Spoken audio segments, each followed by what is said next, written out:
Strengthening Families Conference panel discussion taking place at the International Conference Center, Abuja.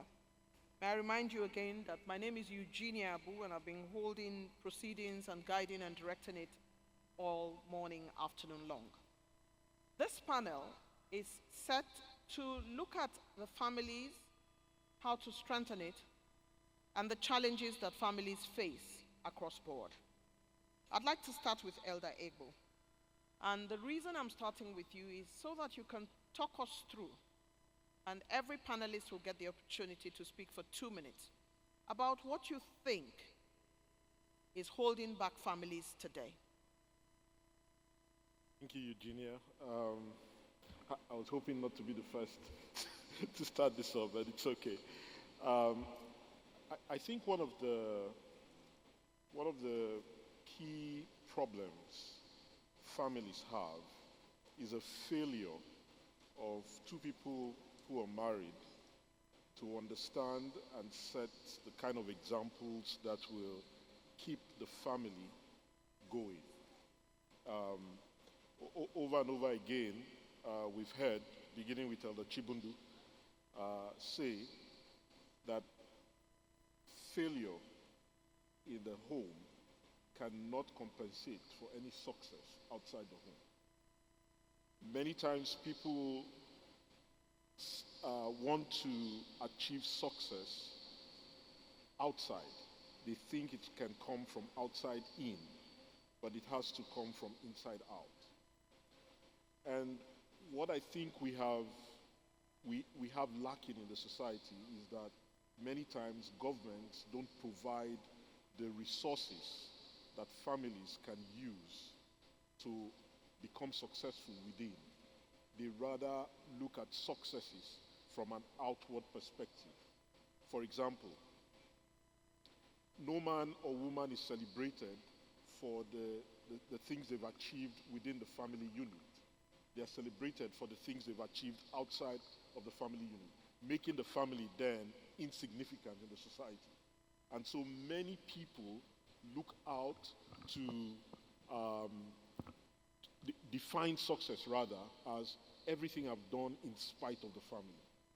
I think that has to change. I think we need to be re-engineered. Our orientation needs to change so that we can see that success begins from within. The family first and then others. I think that's the missing link. The missing link indeed. We must consider success to be from within rather than without. The world has shown that success has to be if you're a big professor, if you have discovered something, if you're a fantastic musician. It doesn't matter what's going on in your family. Elder Egbo, you have spoken well. And I think that from that point of view, it will be important for us to hear from, I would say, the woman who sits on the panel with me as what I would consider the only woman on the panel, because I'm just moderating. So, would like to hear your perspective, because just listening to Elder Egbo tells me a lot of things about how families are falling apart as a result of how families have become insignificant. Talk to us about what your views are, aside from what he has contributed, about why families are not holding it together today. 2 minutes. Thank you very much. My opinion is that there's a lot of outside interference with marriages now. There's a whole lot more pressure on marriages. Couples are facing pressure, I could say social media, everything. There's this pressure on the family to be something different from what the people want to make it. So you see wives, I'm speaking as a wife, you see wives take different stands as they would have, different from what they would have taken in the family, because they want to please, they want society to accept them, that they are doing what is acceptable instead of holding on to the values that they probably had before when they started raising children. So there's outside interference. It's coming from social media. Right now, if you go on social media and you say that you have a good marriage, you'll be mocked, you'll be laughed at somebody who doesn't know the trends.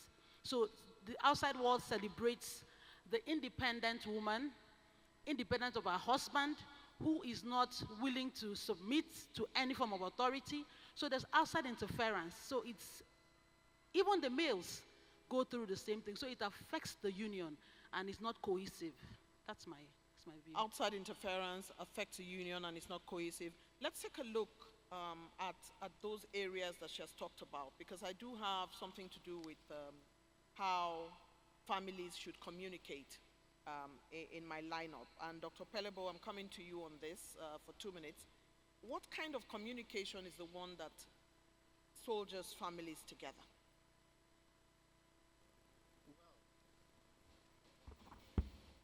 Communication. Well, communication can be verbal and non-verbal, like we know.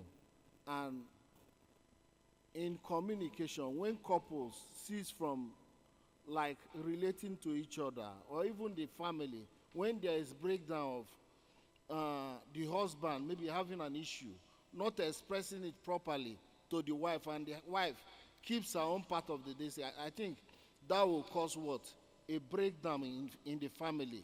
Strengthening the strength of the family will wear down, because, for example, you might have things in your mind that I don't know as a spouse, and I also have mine that you don't know. And if I don't say that to you, how would you know? There was a comedy I saw on social media. What was that comedy? The man was sleeping and he was backing his wife, and his wife was also sleeping and she was backing him. The woman was thinking that he's not even touching me, he's not talking to me. Maybe he has gone to see another woman. He does not really care for me again. Meanwhile, the man, like on the other part, like our Lucky Johnson, was thinking about what? The family finances. He was thinking, how can I get money to provide for this family? And by him not communicating and she not communicating, sharing their fears and their views together, it can do what? It can weaken what? The strength of the family. So I think. Thank you very much. Not communicating with each other is very easy to fall apart when you are not talking with each other, when your communication has been so affected. And talking about communication, I would like to go to Dr. Mohammed Marzouk Abubakari to talk to us about how social media can be used to strengthen families and how it is also being used to tear families apart.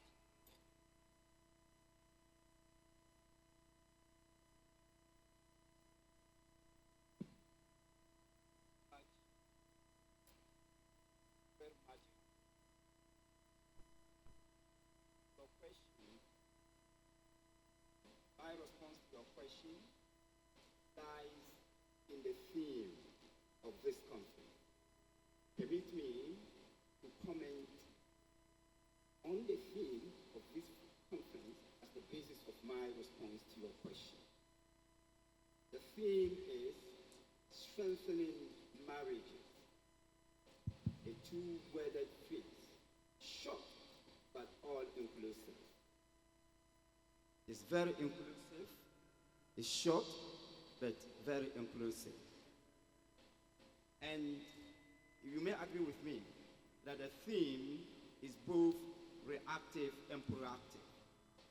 Reactive because the world is currently dealing with an alarming rate of divorce. In spite of that unfortunate reality, we still have millions of people who are enjoying very good marriages. And therefore, to them, it is proactive.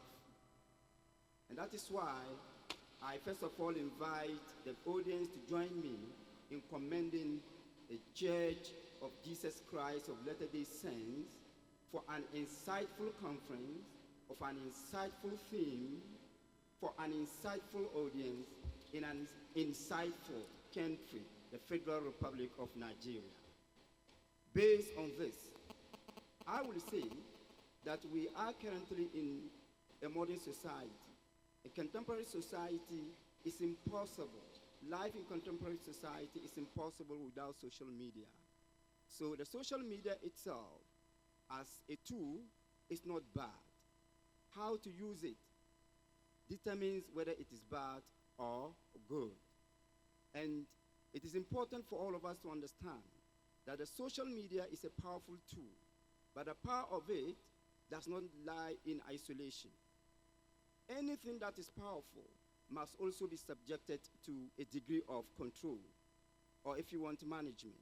And therefore, it is, whilst we believe that we cannot prevent our children from using the social media, we should also recognize our responsibility to control the use of the social media by our children. How do we do that? We need to, at all times, educate the children on the correct use of social media. We also need, as much as possible, to teach them and even control them, extend the usage to their friends, to their to their friends, to their teachers, to any other persons who are involved in the life of these children. Social media has become a powerful tool of enhancing the quality of marriage in some places. It is also largely a tool of destroying marriages, particularly in Africa. And it is nothing but a matter of control. Let us all understand that that tool is powerful, and it is a reality in contemporary society. We cannot do without it, but we need a high degree of control and management, so that at the end of the day, parents, children, teachers, and any other person relevant to the marriage institution will understand the responsible use of the social media in the supreme interest of families. In the supreme interest of families. Very well said, Dr. Mazuk. And staying with social media, Pastor Dada, I'd like to come to you because a lot of times these days you can actually find people talking about how they are unhappy with their husbands on social media, how they are unhappy with their wives on social media. Is this something that you would recommend? I actually do not recommend that people should come on social media and talk about their personal situations. Social media, as my colleague said, is a tool. It's like a gun. A gun could defend you, and a gun could kill you. It depends on who's behind it, the heart of the person that's behind it. So to be quite frank, when people come on social media and they're talking negatively about their families, we need to know that this should not be so. And so we should not take it as a cue, something to follow. And because at the same time, the same people on this same social media, there are people there who are telling you about families, telling you what to do, trying to coach you, trying to improve you.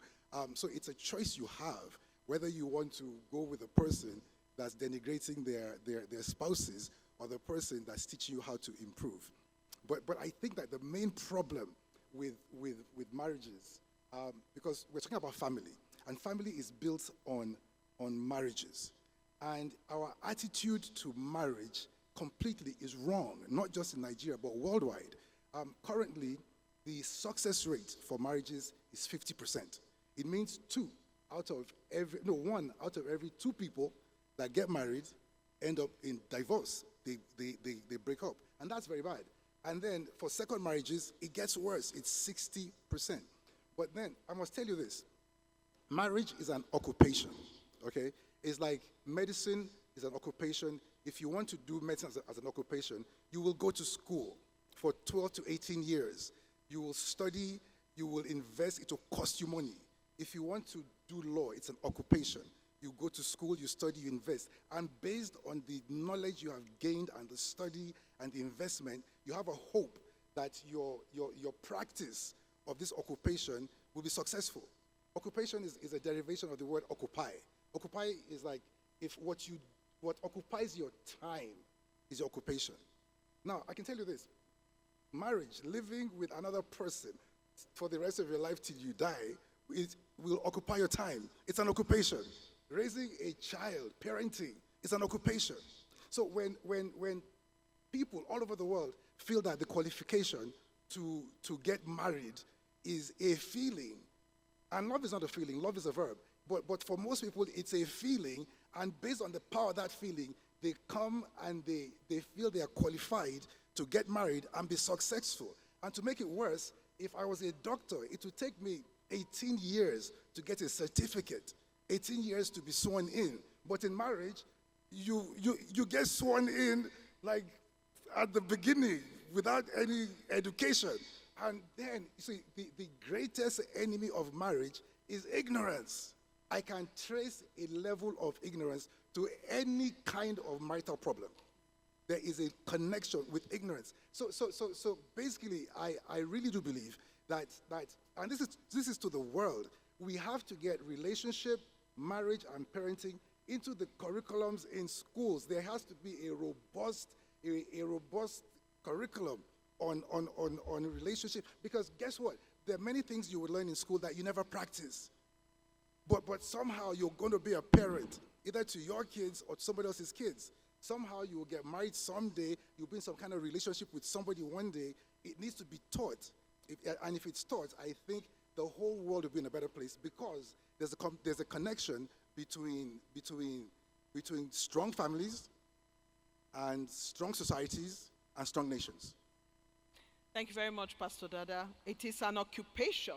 Just in case you thought that if you met a young man at the door today, that you might consider marrying him without finding out anything about him. Just in case you thought that if you met a very pretty girl at the door, without knowing anything about her, you could just get married to her, Pastor Dada says that is not on. It is an occupation. It should be introduced in schools. I'm talking about introducing marriage issues in school for young people to learn about. I'm going to come to you again, Mrs. Peppel. I'd like to find out from you, for example, in financing, and this is creating a lot of problems in a lot of marriages today. So when I plan to get married, am I going to talk about what my financial expectations are? Are we, for example, going to decide how we're going to spend our money together, or whether we're going to put all of it in an account, or I'm going to have my own account? You know, I mean, this is a real issue. Well, the truth is, finances are a major issue in marriage, if not properly handled. The first way to handle those kind of problems is prepare before you enter the marriage. You need to talk about your finances. You need to have an open and honest discussion about finances. And most times, people have backlog from, their background. They have baggage. Like, I grew up in a home where my father basically provided everything. So it's going to affect when I go into marriage if we don't talk about it. I'm going to expect my husband to do all that. So if you don't go through some kind of, like our pastor said, some training, something that you open up your mind to know that, look, this is not the final case.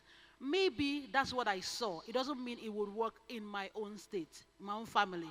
So the best thing to do as a couple planning to get married is to talk about your finances. Now, if you didn't get that privilege and you're already married, knowledge is key. Knowledge is key.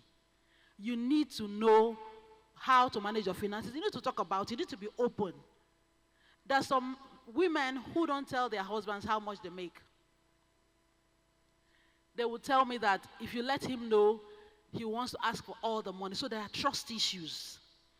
Incidentally, I double as the secretary of International Federation of Women Lawyers in Rivers State.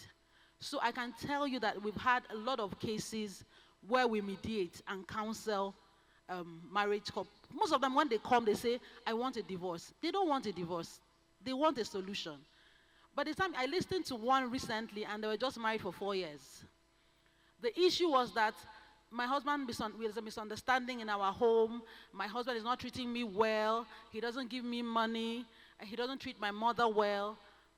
When I asked the husband to speak, he also reeled out his own. So I told them, let me give you a secret. I've been privileged to marry for at least 22 years. Last Sunday, I and my husband quarreled and went to church. So I don't think that being in marriage, there's this illusion that is perfect. You're not going to disagree over anything. Even finances, you're not going to disagree. So I told them, we're about to go to church, and I started speaking as, the wife that I am. And I said, honey, in ShopRite, there's this chicken they sell. Let me tell you what I was doing. I was laying foundation because I wanted to go there after service. And I know that he will not go if I don't lay that foundation early before we leave the house. You understand? You need to understand your spouse. So I said, but he caught me. He now said, I hope you're not planning for us to go there. In fact, yes, last Sunday, I think Pastor preached that women who know how to manage their homes don't cook on Sunday. Hey! I flipped. I said, Pastor was talking. Where is it in the Bible? And he said, well, even Pastor's wife said it. The Bible says the older women should train the younger ones. Say, Pastor, you are twisting scripture. Well, the bottom line is, I said, okay, we both went to church. Guess what happened? When I got to church, I noticed that there was there's that friction. A friend of mine brings food to church. She sells food. So I said, my husband likes jollof rice, So I told her, I beg, Sister Ivy, it be like say, you go give me that rice small. Help me, made them put on for moto. My husband was waiting for me. When he got there, he saw the rice. He didn't say anything. I was mending fences. So when we got to the car and we were going home, he now said, are you not going to buy the chicken again? You understand? Now, the truth is, most people who have financial issues don't know that there are other people who go through the same issues. The solution is being open. The solution is trusting your spouse. You may need to go to a professional. In Nigeria, we don't like professionals. We said, don't let the next person know about your problem. People are dying in marriage because they do not have a professional helping them, teaching them what they ought to know. So the truth is, you need to learn how to manage your finances. You need to be open and honest, and you need to trust your spouse.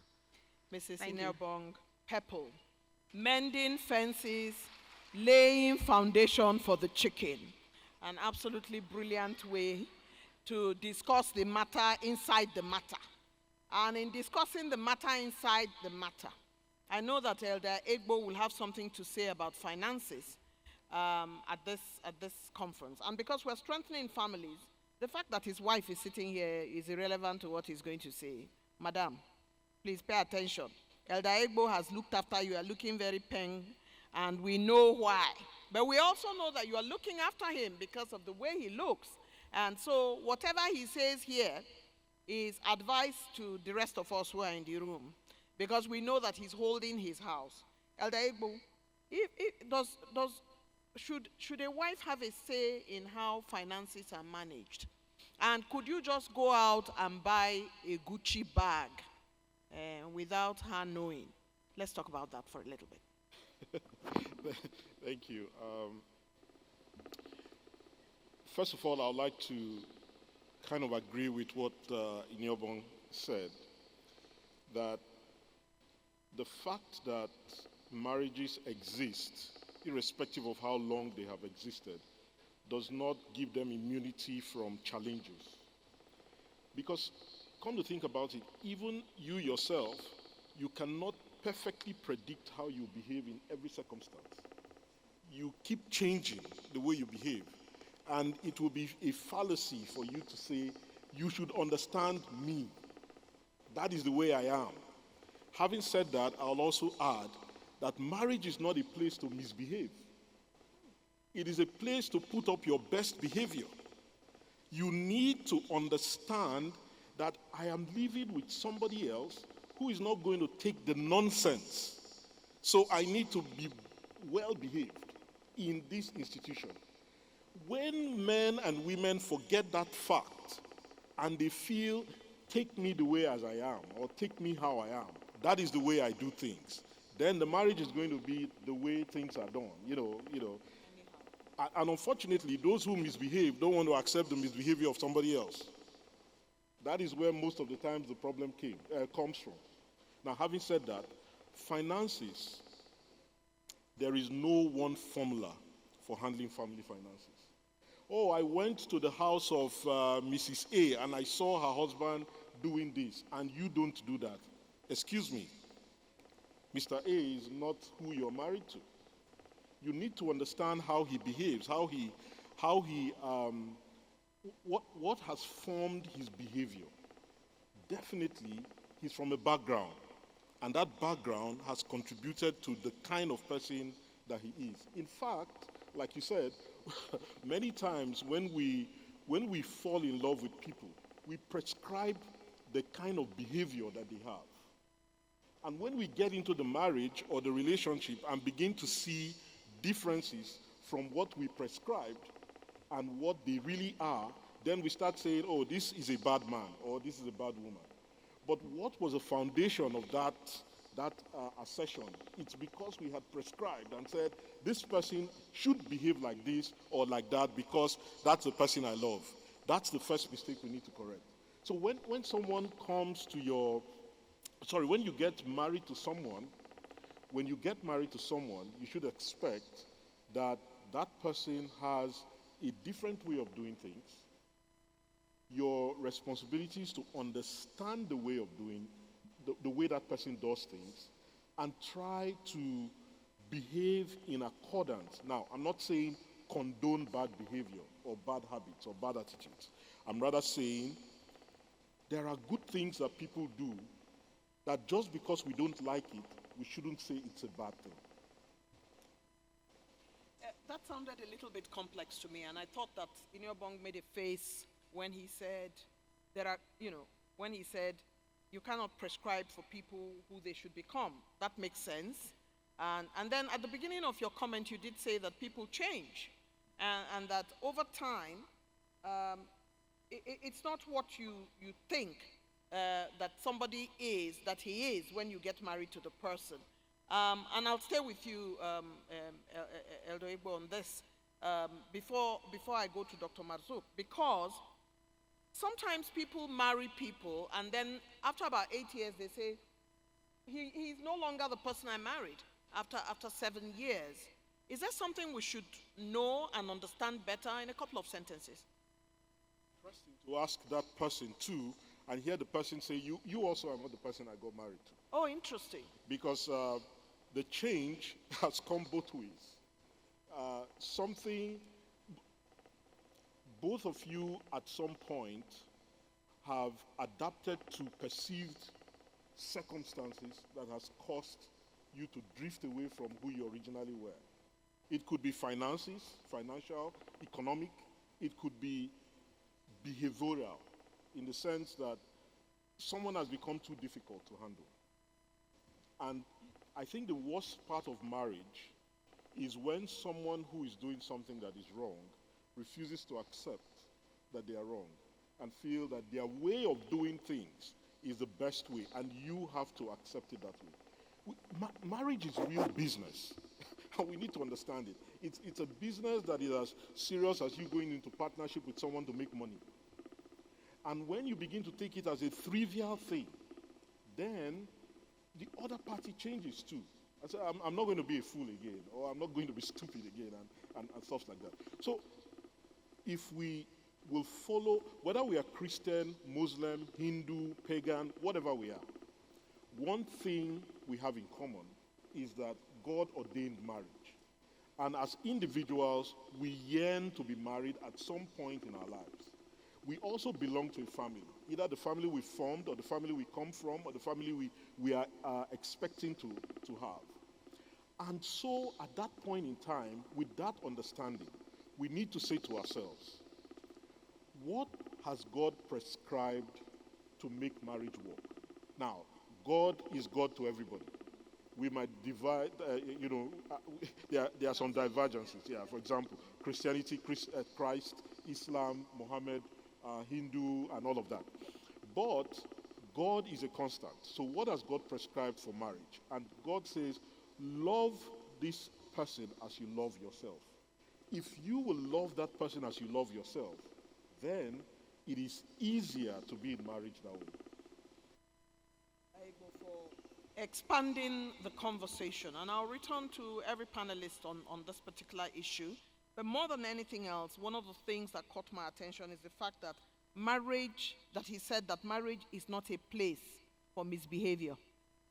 Inside marriage, you have to be at your best. Pastor Dada, I'm coming to you on this one because it's about division of labor, you see. Are we going to work together to make this marriage work? Are we going to work together to take care of the home? How do we divide the management of the home between the husband and the wife in a marriage to make a marriage work? Okay, that's a really good question. At this point in time, I think we need to move away from the traditional roles where men think, well, the woman is meant for the kitchen and the man should, doesn't go to the kitchen, doesn't wash plates, doesn't help out. We've got to move away from that. For agreement to really happen in a marriage, there has to be communication, good communication, where both of you talk, you discuss who does what, and you've got to be open about, who does what better and who's available, and there should be fairness involved as well. It's really important because what I find is this: in marriages, people do not know the power of agreement in marriage. Many times I see some couples, in fact, many couples, who make no intentional effort to come to agreement with one another. So on any issue at all, they are quite comfortable to end the issue on, I don't agree. And the other person says, I don't agree. And each time you have that disagreement, which is what it is, there is a wedge driven between the two of you. And the whole goal of marriage is that two become one. And with each disagreement, you are moving further and further apart. And many times it's very ignorant, very unknowingly, because agreement does not come naturally in marriage, but it is compulsory in marriage. It's a very interesting thing where it's never natural, but it's compulsory. If two can't work together, how can they agree? So we have to come to a point where people are very intentional. For your marriage to work, there are so many things you have to know, so many things you have to work with, like being teachable. It's being unteachable is one of the biggest red flag. You marry a person that you cannot teach, because whatever they're doing to cause you pain, they are going to do it forever. That's what takes people to divorce and breakups, because they marry you and then after a while they realize that this thing you're doing, you're never going to stop, and I can't take this pain again. Then I want out. So regarding roles, it should be discussed. There should be agreement, and each party should do it happily, because that's what love is. And the other thing too is, most people do not know what love is. People don't know what love is. Many people think that love is a feeling. It's like this exciting thing in your stomach, and your knees are weak, and your eyes are watching, and you say, oh, I have butterflies, and I love this guy. The power of that feeling can never take you through a lifetime of dedication to one person. Love is a verb. People need to learn that love is intentional. It's intentional. And to be quite frank, I'll tell you this. Love really is everything God has done to us. Because God is love, love is everything he's done to us. So it's intentional. If I will choose to love you, and it's a decision I've made. God chose to love us. And because I've chosen to love you, I choose to give, to be generous towards you. Love is unconditional. I'm not going to wait for you to love me before I love you back. Even if you didn't feed me, you don't look good, I will love you because it's unconditional. Love is sacrificial. If it's not costing you anything, it's not love. Jesus Christ died on the cross. That's a sacrifice. That's the example. So love is sacrificial. So love is so many, many things that we have to know. And if we know it and we do it consistently and intentionally, marriages will work. At this point in time, success in marriage is no longer a mystery. It's not a mystery. It can be taught, it can be learned, and we can have it. And to be quite frank, God expects every single one of us to enjoy our marriages and not endure them. Don't enjoy your marriage, enjoy it. Pastor Dada, I want to thank you very much for that intervention. Getting married to somebody unteachable. Dr. Mazruk, you have many young people who have come to you. They want to hear from you what sustains a marriage. And one of the things that people complain about when you listen to them in churches and in mosques is, she disrespected me. He disrespected me. I don't think he understands how to treat a woman. I don't think she understands how to look after a husband. Could you talk to me about those things that you have identified in your dealing with married couples that has to do with disrespect? Once again, thank you so much. First of all, we should understand marriage as not just a matter of love, but also that of compassion. And under compassion, you have values of respect, loyalty, unity, and others. And these values could be expressed between the man and the woman and among the parents and the children. We seem not to even understand the essence of finances, because we cannot answer this question without relating it to finances and other considerations of marriage. Finances. First of all, we should not even conclude that, yes, financial consideration, but not let's conclude that the highest bidder is the most qualified. In other words, the man or the woman with the highest cash is the most qualified for marriage. That is not the case. Because we should understand that the availability is different from the ability to spend. There are those who have the cash but are unable to spend or are not ready to spend. And there are those who do not have the cash but will do everything possible to spend within their means. And at the end of the day, we are talking of contentment, not riches, because contentment is the best riches. So disrespect sometimes comes from the way of spending. The woman wants something, the man thinks that the woman must also do something to him or obey him before he gives out. That itself is a kind of disrespect. And permit me to mention something very bitter but truthful in our society. That is the concept of patriarchy. Of course, patriarchy is part of our culture and we should be proud of that. But I strongly believe that that concept itself is not negative. The application of that concept is destructive in the African society. Because if you consider anthropologically, patriarchy is not supposed to be suppressive. It is rather supposed to be protective. The man is strong enough to protect the woman. The woman is deemed highly respectable, not respectful, but respectable to the extent that she must at all times be protected. And that is the basis of patriarchy. Unfortunately, we have largely used it as a tool of suppression rather than that of protection.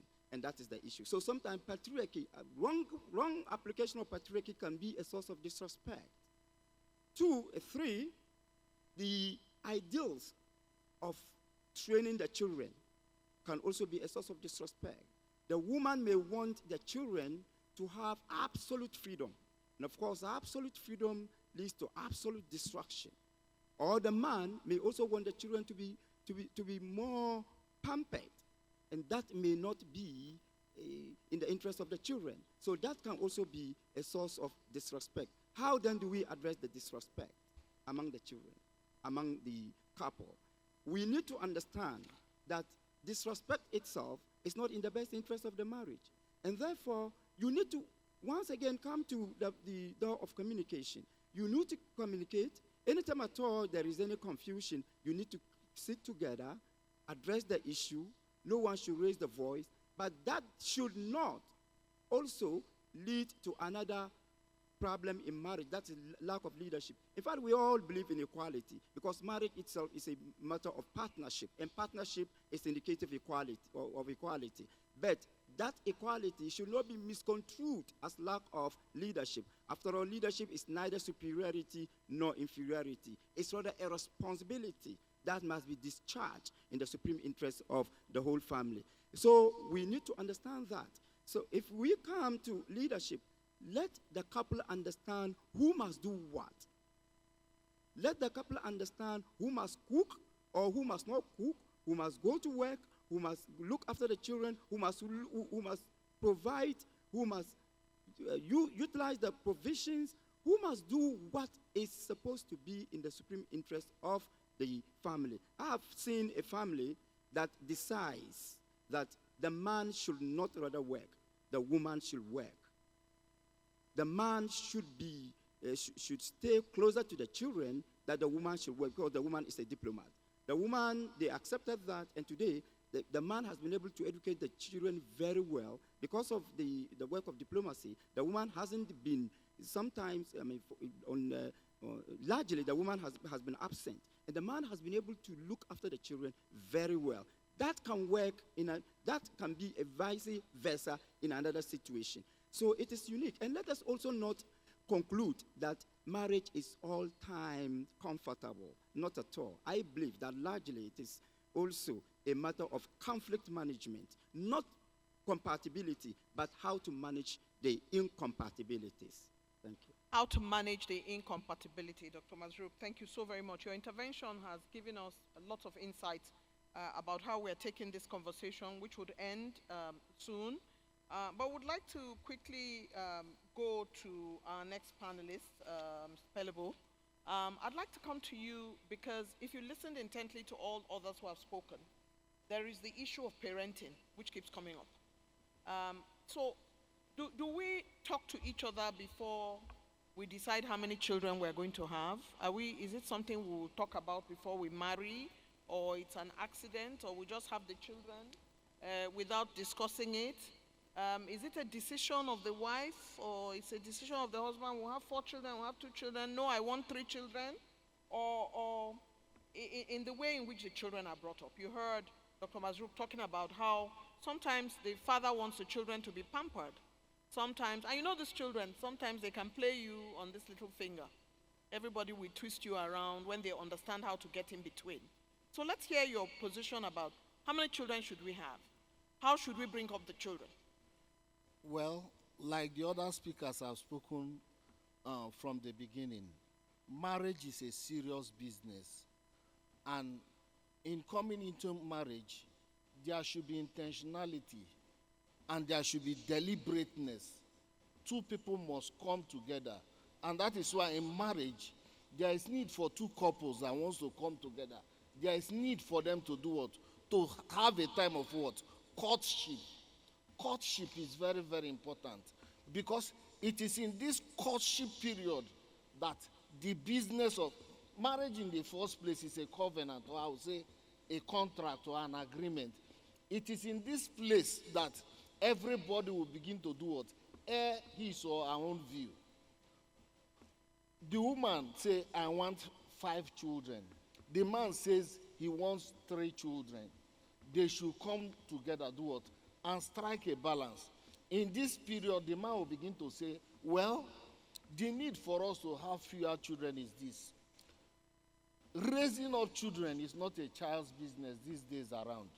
School fees, the school fees of a nursery school child, you can use it to train the whole 4 or 5 years of a university graduate when we were growing up. So, and the earning power, the salary power, so to say, to raise this kid or pay their school fees is not that easy.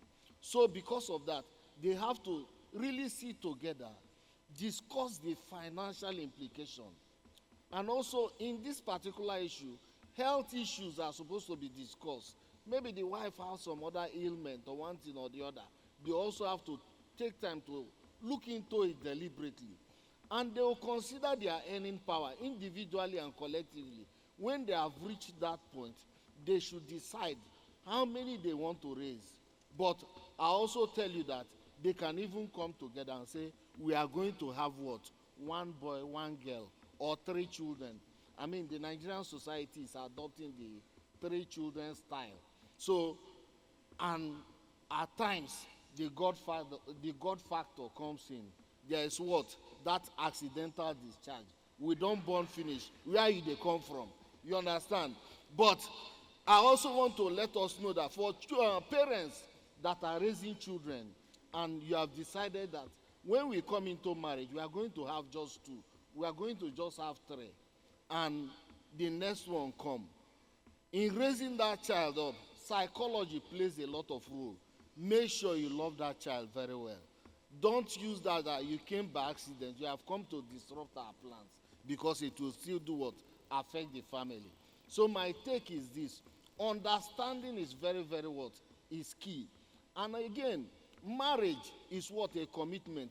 Before you come into marriage, you must do what? As you say, as I'm entering, there is no what? There is no more exit. Divorce is what? Out of question. And when you see that there is no way to do what? And for the couples, you don't say I. Individually, we say what? We. So when they begin to unite their views together, I think it will go a long way in determining the number of children that will be raised. Thank you very much. Your Excellency, distinguished ladies and gentlemen, I'm going to give each panelist 1 minute, targeted, and then 30 seconds each to round up. We are coming to the end of this very exciting panel session on strengthening families and strengthening marriages. You heard from our last speaker, who has explained that understanding is critical for going forward in managing children and the number of children we're going to have. So I'm going to go to you, Dr. Mazruk. In terms of mental health, you know sometimes when you're living with someone, like you had Pastor Dada say, if you marry someone and he's doing or she is doing something you don't like and you take it the rest of you can have a breakdown. And so how do we manage issues of health within the family, especially mental health, and how do we support each other? In a couple of sentences, 1 minute is what you have for that question. Well, we need to understand the dynamics of contemporary society. There's no way you can have an effective mental health management without consulting the doctor. So first of all, in spite of our acceptance as people of God, we should also try as much as possible to consult doctors, to have periodic medical checkups, to try as much as possible to speak to psychologists, counselors, those who will help us to manage our health, our mental health. We should also not rely solely on that. We should know that we are children of God, and in the end, we will also rely on Almighty Allah.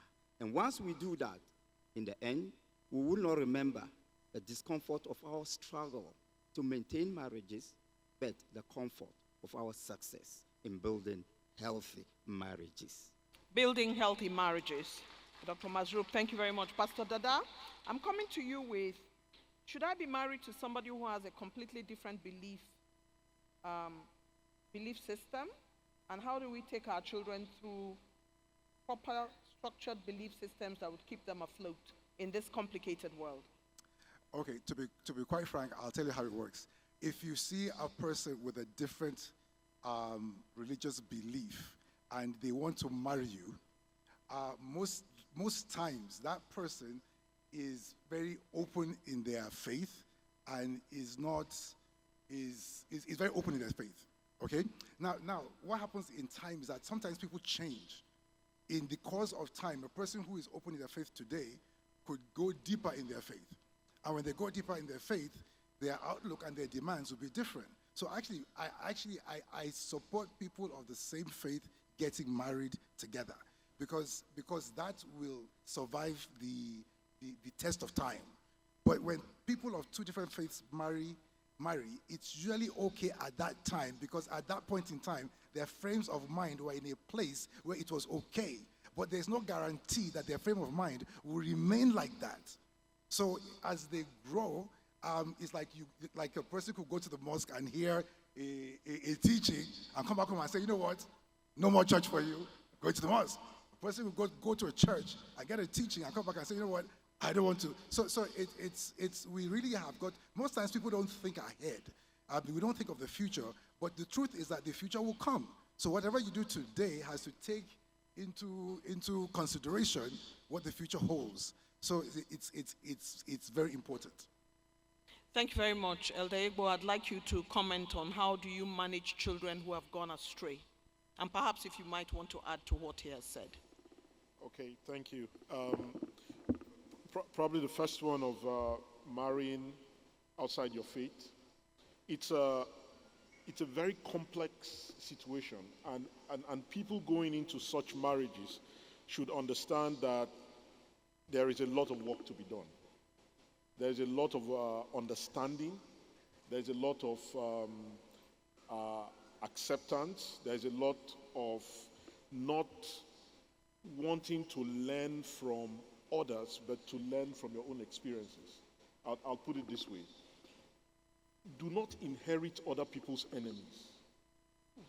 Because someone said it's not good to marry someone who is not, even within the same religion. Someone says it's not good to marry someone who is not a Catholic, for example, because you're a Catholic. You don't have an experience. You quickly adopt that. You've adopted another person's enemy that came from the person's own beliefs and the person's own experiences. You need to get your own experience, but are you willing, are you ready to get that experience? That's the key. Then how do you deal with a child that has gone wayward? Yeah. It is simply by understanding, first of all, that you are not the expert in behavior. Many times we approach our children as, I'm the expert, I know. The children say to you, you don't know. They may not say it openly, but the way they look at you, they make you understand that you don't know. For example, embarrassingly for me, I had a situation with our daughter where she was doing mathematics, a certain type of mathematics, and I said, oh, bring that to me, and she watched me try to solve the problem, and she said, that's not how our teacher taught us to do it. I said, okay, if you knew how to do it, why did you bring it to me? He said, well, I thought you were like our teacher, but you're not like our teacher. And she went ahead, and I was happy for that, because if she had done it, and if I had done it and she took it to school and came back failing all of it, then that would have caused something else. But what I'm trying to say is that the children know when you make mistakes. And if you keep thinking you are this infallible guy or infallible parent, then you're really wasting your time. One of the ways to help children who have really gone astray is to help them know that, look, we are in this together. I don't know it, but can we learn together so that you don't make the mistakes that will cause you regret? Because that's what we are after. We don't want them to live lives that will be full of regrets. And they also don't want to live lives that will be full of regret. The only difference is the approach towards achieving what they want and what we think they should have. So when we say to them, let's look at doing this together, going through it together. And that's why I'm very happy with Pastor Dada's session on occupation. Spending and putting all your effort and time and energy towards achieving the goal of success, which means that it's not a part-time thing. It's not, well, I can't do it, someone else should try it. But it's saying, let's go in together and make it work. Let's go in and make it work. Dr. Pelebo, I'm coming to you because sometimes you are inside a marriage and the lack of communication is killing both sides, but no one wants to talk to the other. How do you manage criticism within a marriage? And of course, because we're rounding up, this will be 1 minute. I wish we had the whole day to talk about this. Let's go. Well, in marriages, before starting marriage, it's good to have what? Mentors. And we should also do what? Have family friends. And they are also our spiritual leaders. So there are sometimes the communication is so broken that men are naturally, they are very prideful and arrogant. I can't stoop down to say I'm sorry to her. You understand? She will say, you can imagine, after doing all this, he does not want to say sorry. And the more it is getting longer and longer, the marriage is breaking apart. So what do you do? In that way, since I can't go to her and she can't come to me, we can go to our spiritual leaders, our family friends, our mentors, to do what? And open up to them. And they will do what? And they will call us. So, in that kind of atmosphere, even though as a man I'm proud and arrogant, he will not say, okay, tell us, sorry. You understand? That way, you have beaten it down. Then she can say, tell and say you don't accept. I accept. Whether you like it or not, both of you will go, hold hand together, kiss her, you go home, and it's building up. I think that will can make it work again. Thank you. I agree that helps and that can make it work. And so marriages and married couples must look at how to make up in difficult circumstances. And finally, taking the last question, Ineobong, I would like you to take a look at infertility in marriages. And while that is a tough question and not enough time for you to discuss it, I'm sure there'll be many people when we go to lunch and all of that who can have a conversation around it after here. But infertility in marriage, can I decide I want to adopt a child without telling my husband? Infertility is a very sore point for couples. There was a time in my life I wanted a daughter desperately. Well, it was my second child. I have 4 children.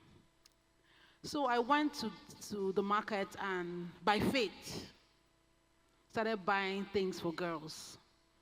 I now got to the scanning center. It was close to my house. And when I got on the table, the doctor just went, see, big, this thing. You have a boy, calm down. I was like, doctor, no. I wanted a girl next. He opened his drawer and said, you see all these files? These are files of infertile couples. You are ungrateful.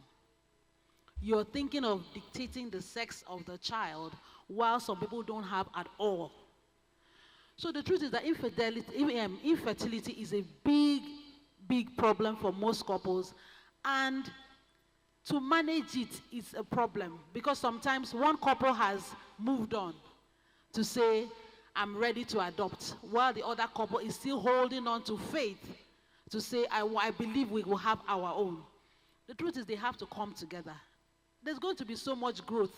They're going to have a long process. I've seen people who adopted a daughter recently and they were over the moon. They have been on the waiting list to get this daughter and they finally got a child. Couples who go through infertility need our support. That's not the time for you to say, Madam Nawa, you don't tell. Yes, people are very insensitive, naturally. You see a couple that's just gotten married, 5 years, you're looking at her tummy. So sometimes we need to be more caring, show more care. But for the couples, they honestly need to see a medical personnel and then go for mentoring. See, it's not easy.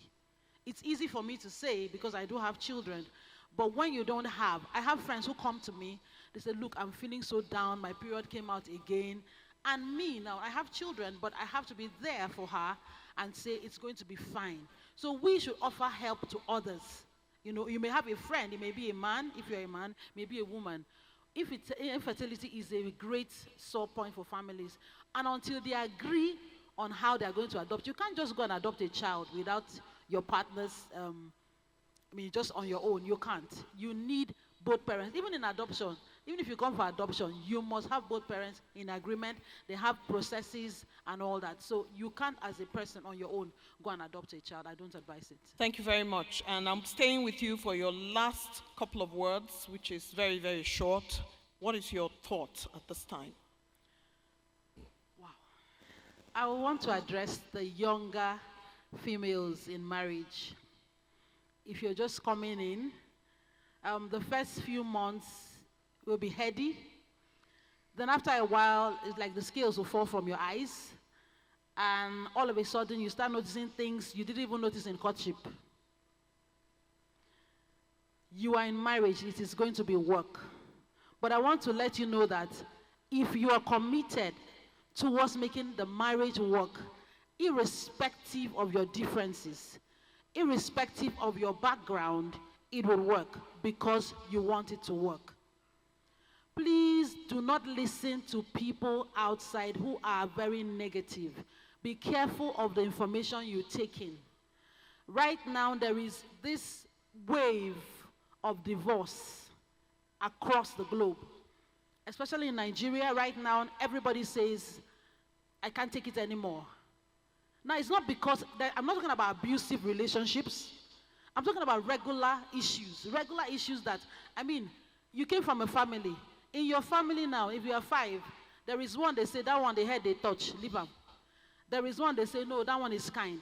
So when you get into a marriage, you're going to marry either that one where the head they touch, where you don't know. So get ready. God has put you there for a purpose. Two of you cannot be the same kind of people. You're going to be almost opposites. So get ready. After the enjoyment, get ready to walk. You're going to have to love that man. I'm speaking to the women.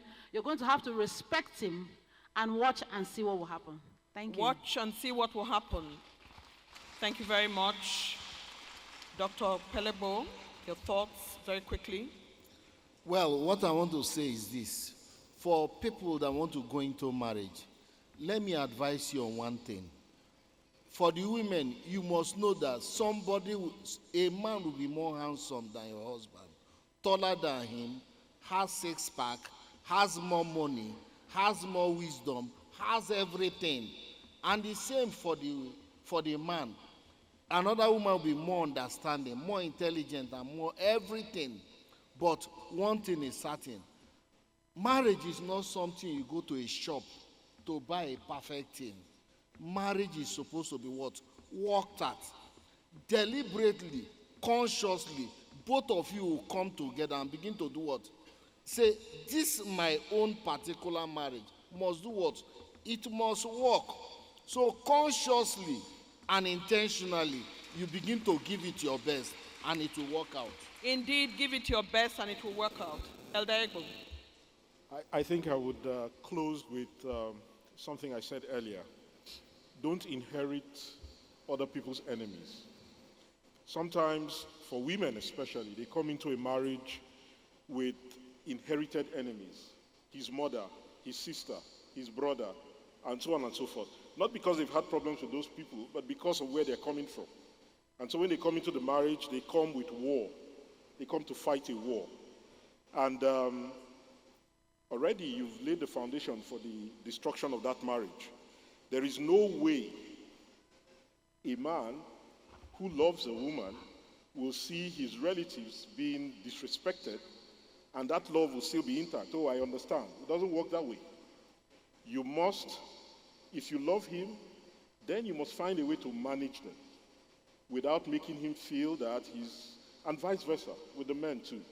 Sometimes women grow up with their mothers and they come into that marriage and you suddenly say, no, your mother has no place here anymore. It doesn't work that way. You have to be able to accommodate them in such a way and manage the situation in such a way that they feel loved, respected, and appreciated. Yes, extended family do not matter, but they cannot also be thrown away. They are an inherent part and will remain an inherent part of that marriage until they naturally leave either the earth or something happens to them. So let's make it work. Let's understand and realize that marriage is not a place to misbehave. It's a place to put on your best behavior. Well said. Well said. Okay, well, thank you so much. And I'm going to you, Pastor Dada, your final thoughts. If you're single, failure in marriage starts before marriage. Because while you're dating, if you choose the wrong person ignorantly, you are going to enter that marriage and struggle. So if you're single, get the education that you need, get counseling, professional counseling, even as a single person, so that you're armed with the tools that you need to make the right choice. So when you make the right choice, then you end up with the right person.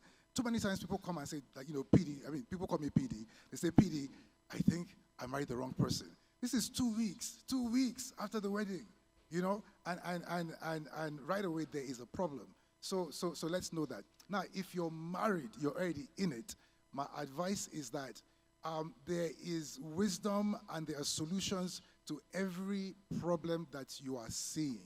So learn about conflict resolution, learn about emotional intelligence, emotional intimacy, learn about sowing the seed of what you want in your spouse into them. So maybe you can't verbally tell them because they're not receiving it from you, but you're able to do it to them in a way that at some point they start doing it back. Learn about love and respect.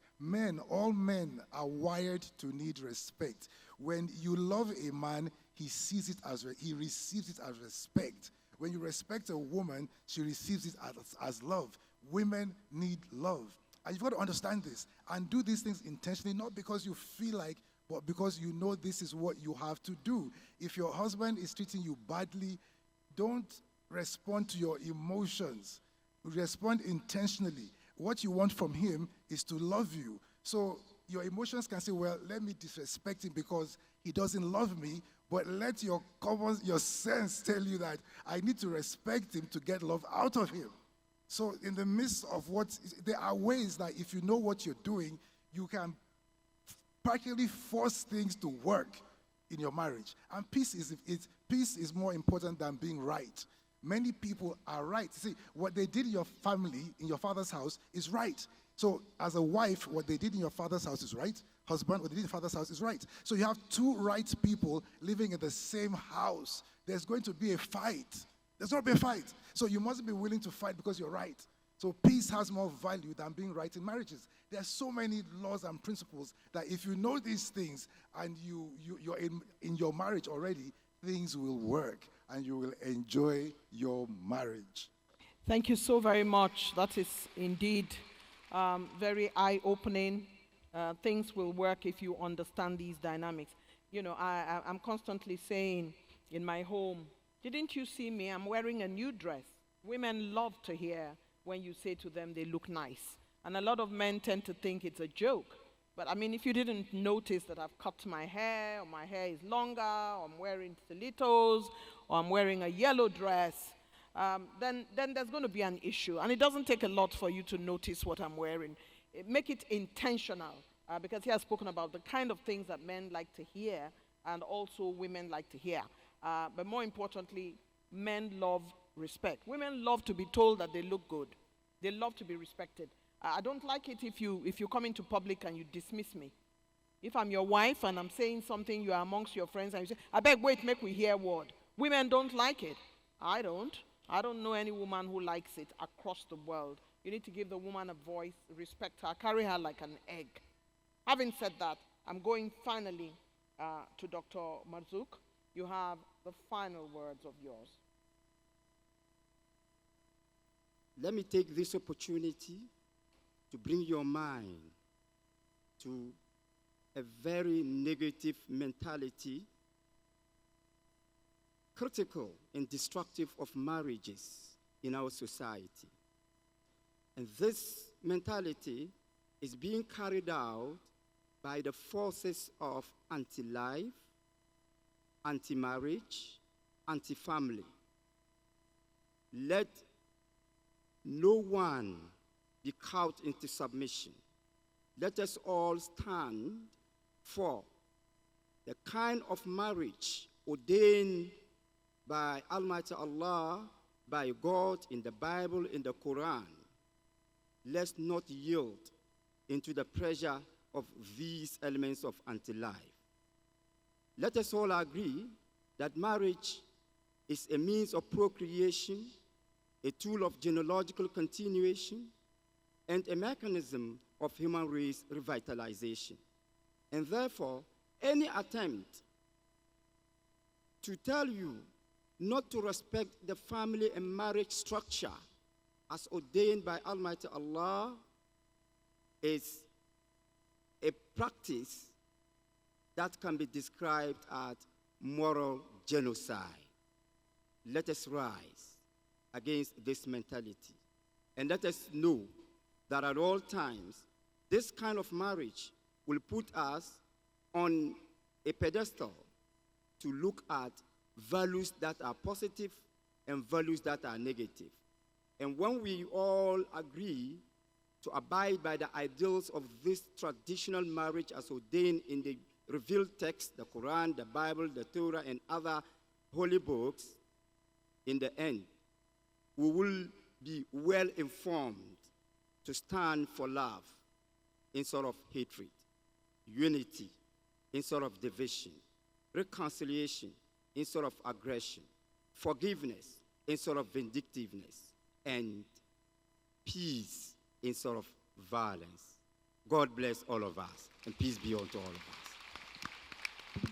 We have chosen well for the man who has spoken last, for peace instead of war, and reconciliation, and love, And these things are the things that hold marriages and families together.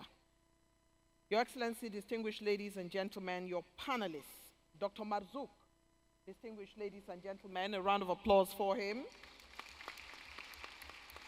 Pastor Dada, ladies and gentlemen, a round of applause for him.